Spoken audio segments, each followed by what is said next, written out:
Bonjour, aujourd'hui présentation non pas de un kit mais deux kits.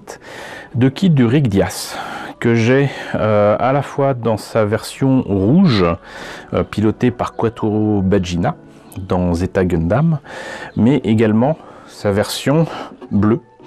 Alors je ne sais plus comment s'appellent les pilotes qui accompagnent Quattro, mais il y en a quelques-uns, il y en a au moins deux.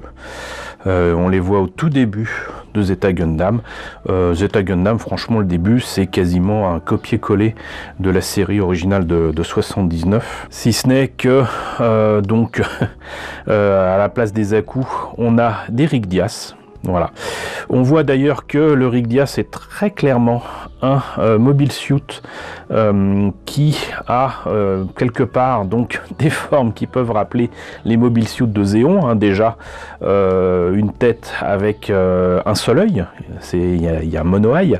Les formes très clairement peuvent que rappeler que les mechas de Zéon. Et on verra que le fait que donc le Rigdias de Quattro Baggina est rouge, mais pour une raison très très simple. Je vous annonce ça, peut-être que ça va faire un gros spoil, je ne sais pas, mais c'est tout simplement parce que Quattro, c'est encore un nouveau pseudo de Char Aznable. En tout cas, ce que je vous propose aujourd'hui, c'est son Rigdias rouge, le RMS 099 Rigdias, un High Grade Universal Century, qui est pas tout jeune, puisqu'il va bientôt avoir 20 ans, il date de 2002. Voilà, et ce qui est assez étonnant, c'est que l'équivalent, donc pas rouge, il est juste bleu, est sorti apparemment avant, il est sorti en 2000. Mais il s'agit très exactement du même kit, c'est simplement que il n'y a pas les mêmes couleurs. Voilà, on verra si l'armement ou certains détails changent, mais de mémoire, il me semble que ce n'est pas le cas.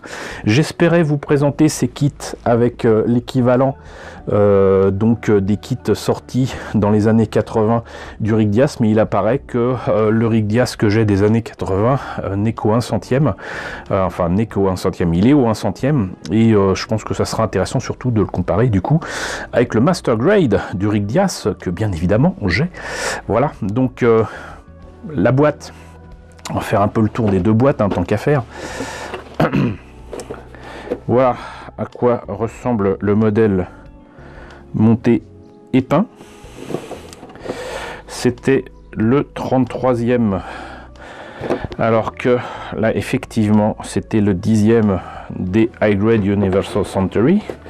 Là on a de nouveau des images du modèle monté et peint dans différentes poses, avec son backpack plein d'armes, hein, d'ailleurs. Hop. Et il était vendu à l'époque 1200 yens. Voilà. Et comparaison avec le kit qui du coup a plus de 20 ans. Là pareil, vous voyez, modèle monté et peint. Il était vendu exactement le même prix, 1200 yens. Et voilà d'autres photos avec différentes poses. Et je ne vois strictement aucune différence à part les couleurs et le fait qu'il y a 2 ans qui séparent les deux modèles. Donc écoutez, ce que je vous propose, c'est que j'ouvre au moins une des boîtes et puis après je vous dirai s'il y a une véritable différence entre les deux. Ça rime à rien de montrer les différentes pièces si c'est exactement les mêmes, si ce n'est que la couleur change. Donc là on est très clairement dans une logique de no paint. Alors on commence par la notice, donc le modèle monté et peint.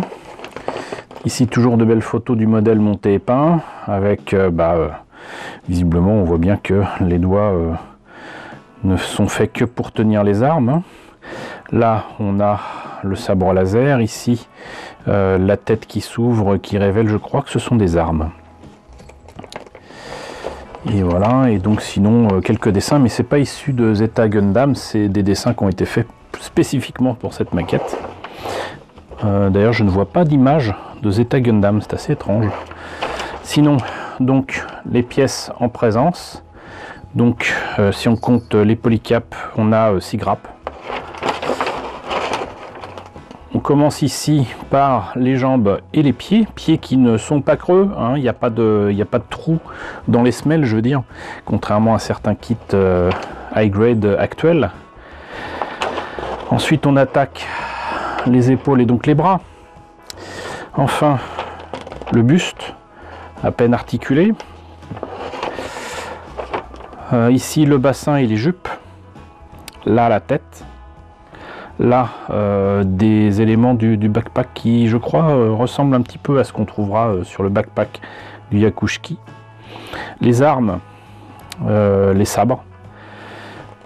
On réunit le tout, on rajoute des armes dans le dos, y compris cette espèce de bazooka là qu'on retrouve aussi sur le Yakushki.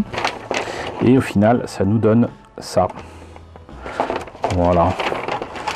Donc j'en profite pour vous faire une comparaison avec la notice de la version bleue, hein, qui donc a été faite 2 ans avant. Ou 1 an, je ne sais plus, non 2 ans.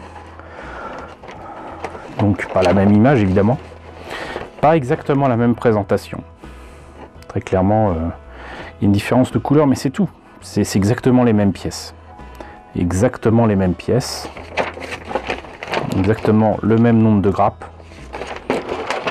le même montage, exactement. À l'image près, seule chose qui change, c'est la couleur des pièces, même sur les grappes elles-mêmes. Donc voilà.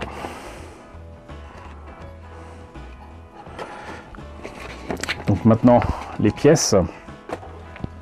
La grappe à la Bandai, hein, donc ici une grappe avec non pas des pièces noires, mais ça tend plutôt vers le marron foncé.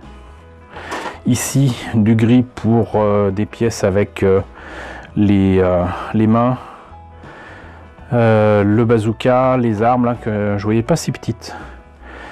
Une partie du bide. Là les pièces transparentes avec le mono-eye. Qui a un petit détail sur l'œil, il est présent dessus, c'est une espèce de croix, comme une croix pour les viseurs.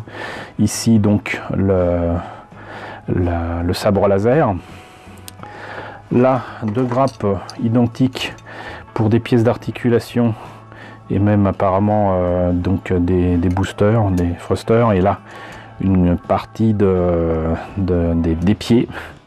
Voilà, comme quoi c'est des gros pieds, hein. Franchement ça c'est de la taille de MS ou 1 centième, des grosses pétunes. Là donc 2 grappes presque identiques, puisque là vous avez des pièces pour les bras et les jambes, mais ici vous avez les pièces supplémentaires pour le bassin, les jupes, etc. et même la tête. On voit quand même que le rouge fait beaucoup trop plastique. Là donc la dernière grappe avec non pas des pièces noires mais plutôt marron foncé comme je disais, avec le reste des semelles, les fameuses semelles ici, et le backpack, le torse, le reste des pieds, des jupes, etc. et bien évidemment la grappe de polycap. Donc ça c'est le Rigdias rouge. Et il y a très peu de différence. Je vais même pas les sortir des grappes, mais si ce n'est les couleurs. Là vous voyez par exemple, là c'est pas marron, c'est rouge. Ici c'est plutôt bleu foncé, bleu marine foncé que marron. Et voilà.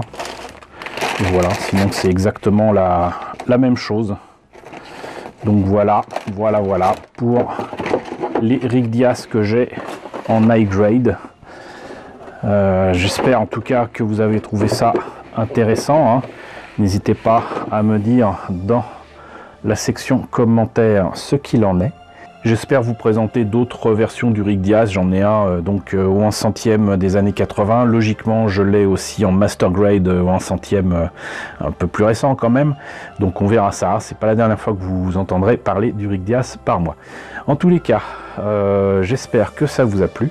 N'hésitez pas à liker, c'est très important. N'hésitez pas à partager, n'hésitez pas à vous abonner si ce n'est pas déjà le cas. Coucou aux nombreux abonnés qui nous ont rejoints ces derniers temps, bienvenue ici. Coucou aux grands anciens qui me suivent depuis plus de 5 ans. Merci à tous de votre fidélité, merci à tous de votre soutien sur Tipeee et sur Paypal. Surtout prenez soin de vous, surtout en ce moment. Je vous laisse avec la liste des contributeurs de la chaîne et je vous dis à très bientôt pour la présentation de nouvelles maquettes Gundam.